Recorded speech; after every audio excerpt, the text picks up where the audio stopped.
আলহামদুলিল্লাহ, স্পেন থেকে ৫ লক্ষেরও বেশি অবৈধ অভিবাসী বৈধতা পাচ্ছে। বিরোধী দলের সাথে অনেক সংগ্রামের মধ্য দিয়ে স্পেন সরকার এই রুলসটা পাশ করেছে। আর এই জন্য প্রথমেই আমি স্পেন সরকারকে মন থেকে ধন্যবাদ জানাচ্ছি।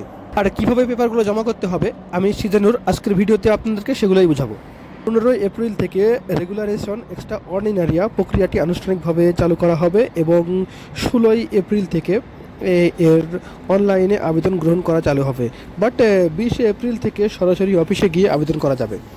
তবে আবেদনকারীকে অবশ্যই ৫ মাসের প্রমাণ দেখাতে হবে এবং অবশ্যই ৩১ ডিসেম্বর ২০২৫-এর আগে স্পেনে এসেছেন সেই প্রমাণটা তাকে দেখাতে হবে। কন্টিনিউ ৫ মাস বসবাস করতেছেন সেটা আসলে প্রমাণ করতে হবে। সাধারণ কোশ্চিন বা সবচেয়ে বড় প্রশ্ন এটাই হচ্ছে যে ৫ মাস এখানে আছি আমরা, সেটা প্রমাণ করব কীভাবে বা কী কী ডকুমেন্ট তারা চাইতে পারে। তো সেটার জন্য সর্বপ্রথম আপনি যে সিম কার্ড স্পেনে ইউজ করতেছেন সেটা যদি লিবারা কোম্পানি হয় তাহলে আপনি লিবারা কোম্পানি থেকে ৫ মাসের রিচার্জিং হিস্টোরি অ্যান্ড লিবারা সিম থেকে আপনার সার্টিফিকেট নিতে পারেন।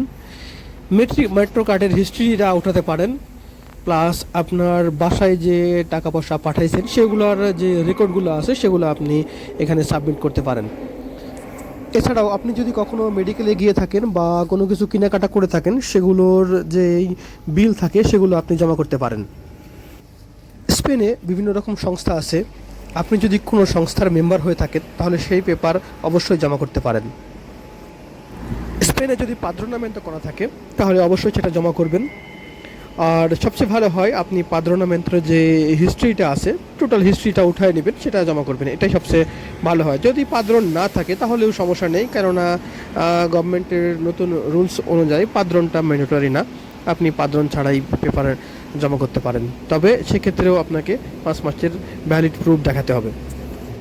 আর সবচেয়ে ইম্পর্টেন্ট যেই পেপারটা সেটা হচ্ছে ক্রিমিনাল রেকর্ড। ক্রিমিনাল রেকর্ডটা সবচেয়ে ইম্পর্টেন্ট, যেটা তারা দেখবে।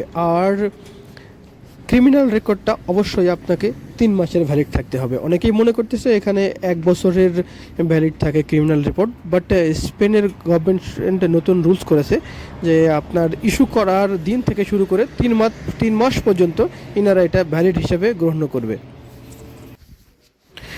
এখন আরেকটা প্রশ্ন আছে, সেটা হচ্ছে আপনার পেপার জমা দেওয়ার টাইম হয়ে গেছে বাট আপনার হাতে পুলিশ ক্লিয়ারেন্স আসেনি, আপনি এই সময়টা কি করবেন? এই সময়টায় আপনি যে পুলিশ ক্লিয়ারেন্সের জন্য একটা অ্যাপ্লাই করেছেন গভর্নমেন্টের কাছে, সেই অ্যাপ্লাইয়ের যে ফর্মটা আপনি পেয়েছেন সেই ফর্মটা অ্যাটাচ করে দিতে পারেন। আর যেই সময় আপনি পুলিশ ক্লিয়ারেন্সটা হাতে পাবেন সেই সময় আবার পুলিশ ক্লিয়ারেন্সটা অ্যাটাচ করবেন, এভাবে আপনি অ্যাপ্লাই করতে পারেন।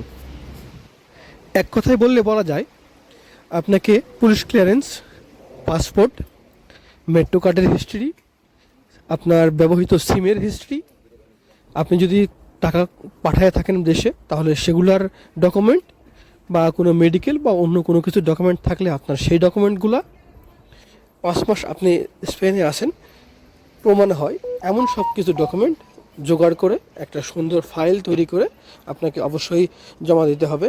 যে কোনো একটা ভালো লয়ারের মাধ্যমে, না হলে জমা দিতে হবে কোনো একটা সংস্থার মাধ্যমে।